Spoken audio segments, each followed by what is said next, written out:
Crispy and tasty రాగి అప్పడాలు. ముందుగా స్టవ్ పైన కడాయి పెట్టుకొని అందులో 1.5 కప్పు వరకు వాటర్ పోసుకోవాలి.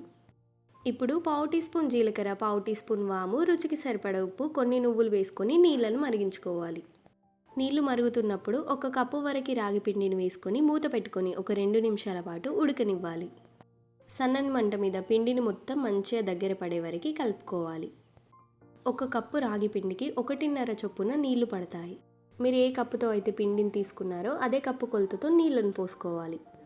మీరు సరైన కొలతతో పిండి నీళ్లు తీసుకుంటేనే అప్పడాలు చక్కగా వస్తాయి.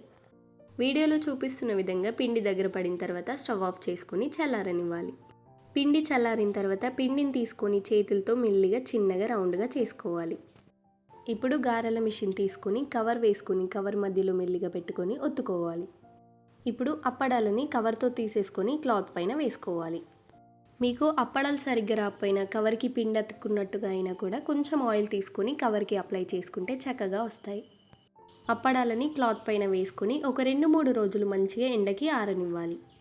ఒక 2-3 రోజులు ఎండలో ఆరిన తర్వాత ఆయిల్లో వేసి ఫ్రై చేసుకుంటే అప్పడాలు రెడీ. క్రిస్పీ అండ్ టేస్టీ రాగి అప్పడాలు ఇంట్లోనే ఈజీగా చేసుకొని తినొచ్చు. బయట ప్యాకెట్లో అప్పడాలు కొనుక్కునే బదులు ఇలా ఇంట్లో చేసుకుంటే మంచిది. ఒకసారి ఇలా చేసుకొని పెట్టుకుంటే మీరు కావాల్సినప్పుడు చేసుకొని తినొచ్చు.